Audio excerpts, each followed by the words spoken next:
সঠিক উত্তর 1 নম্বরে বলা আছে এখানে এ এবং বি এর যোগফল জেড ও সি এর যোগফলের সমান কোনটি? 4টি উত্তর দেওয়া আছে, তোমাদের যে কোনো একটি লিখতে হবে। প্রশ্নটাকে বোঝার চেষ্টা করো।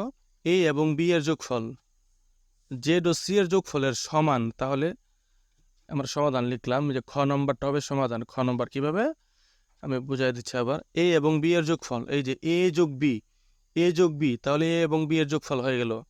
বলছে জেড ও সি এর যোগফল, জেড ও সি, তাহলে জেড ও সি এর যোগফল হলো। এবং এখানে বলছে এই যে সমান, এই সমানের কারণে এই যে সমান। এই খ নাম্বারটা হচ্ছে এই প্রশ্নের সাথে মিলে উত্তরটা, আর এগুলো কিন্তু মিলবে না। তুমি দেখো এ এবং বি এর যোগফল, এটার সাথে মিল ঠিকই আছে প্লাস বি, কিন্তু জেড সি কিন্তু গুণ অবস্থায় রয়েছে এখানে। এখানে আবার সমান লেখা আছে, সমানের পরে সি, এখানে আবার কোনো সমান চিহ্ন দেওয়া নেই। তাহলে খ নাম্বারটা হবে আমাদের সমাধান। এ এবং বি এর যোগফল এ যোগ বি, জেড ও সি এর যোগফল জেড যোগ সি, এই সমান বলে এখানে মাঝখানে সমান চিহ্ন দেওয়া, তাহলে আমাদের খ নম্বর হচ্ছে উত্তর। 2 নম্বরটা এক্স এর সি গুণ থেকে এ এর ওয়াই গুণ বিয়োগ করলে কোনটির সমান হবে? সমাধান ঘ number C x minus A Y. কীভাবে আমি একটু বুঝাই দিচ্ছি। এক্স এর সি গুণ থেকে, এই যে এক্স এর সি গুণ, সি আর এক্স চাপানো অবস্থায় আছে মানে গুণ বোঝায়। এক্স এর সি গুণ থেকে এক্স এর সি গুণ লিখলাম, বলছে ওয়াই এর এ এর ওয়াই গুণ বিয়োগ করলে, এ এর ওয়াই গুণ বিয়োগ করলে, তাহলে এ এর ওয়াই গুণটাকে লিখি, এই যে এ ওয়াই গুণ অবস্থা, এ ওয়াই গুণ অবস্থায় আছে, পাশাপাশি থাকলে গুণ, এ ওয়াই গুণ আছে, বলছে বিয়োগ করলে এই যে বিয়োগ চিহ্ন দেওয়া।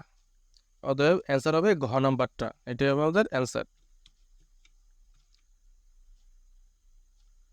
3 নম্বর 4 থেকে এম এর বিয়োগ, 4 থেকে এম এর বিয়োগ এক্স এর 3 গুণের সমান কোনটি? 4 থেকে এম এর বিয়োগ এক্স এর 3 গুণের সমান কোনটি? তাহলে আমরা দেখি সমাধান কি। গ নম্বর হচ্ছে সমাধান। কেমনে? 4 থেকে এম এর বিয়োগ, এই যে 4 বিয়োগ এম মানে 4 থেকে এম এর বিয়োগ এক্স এর 3 গুণের সমান, এক্স এর 3 গুণ 3x মানে হচ্ছে এক্স এর 3 গুণ, এই যে এটা হচ্ছে সমান চিহ্ন, এক্স এর 3 গুণ সমান চিহ্ন। এইটা হচ্ছে আমাদের গ নং প্রশ্নটা হচ্ছে, গ নংটা হচ্ছে আমাদের উত্তর মানে অ্যান্সার। 4 নম্বরটা দেখি। পি কে এন দ্বারা ভাগ করো এবং এ এর 7 গুণকে 6 দ্বারা ভাগ করে যোগ করলে নিচের কোনটি হবে? পি কে এন দ্বারা ভাগ করো, সমাধান হবে ক নম্বরটা। এই যে ক নম্বর কিভাবে হলো দেখি। পি কে এন দ্বারা ভাগ করো, পি বাই এন লিখলাম, এটাই হচ্ছে পি কে এন দ্বারা ভাগ। এবং এ এর 7 গুণকে, এ এর 7 গুণে 7 এ লিখলাম পাশাপাশি, এটাই হচ্ছে এ এর 7 গুণ 6 দ্বারা ভাগ করে, এই যে 6 লিখলাম নিচে, তাহলে 7 কে 6 দ্বারা ভাগ করা হচ্ছে, করলে নিচের কোনটি হবে? এই যেটাই ভাগ করে যোগ করলে, ও 6 দ্বারা ভাগ করে যোগ করলে এই যে যোগ চিহ্ন আছে, তার মানে হচ্ছে ক নম্বর হবে আমাদের সমাধান। আবার বলছি, পি কে এন দ্বারা ভাগ করো, যে পি বাই এন মানে পি কে এন দ্বারা ভাগ করা হলো।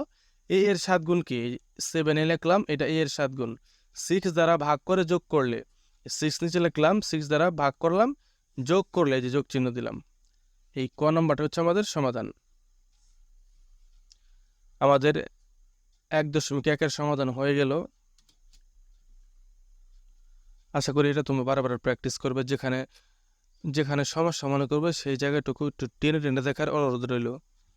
সবাই ভালো থাকবে। পরবর্তী লেসনটি সবার আগে পাওয়ার জন্য চ্যানেলটি সাবস্ক্রাইব করে বেল আইকনটি অন করে দিবে।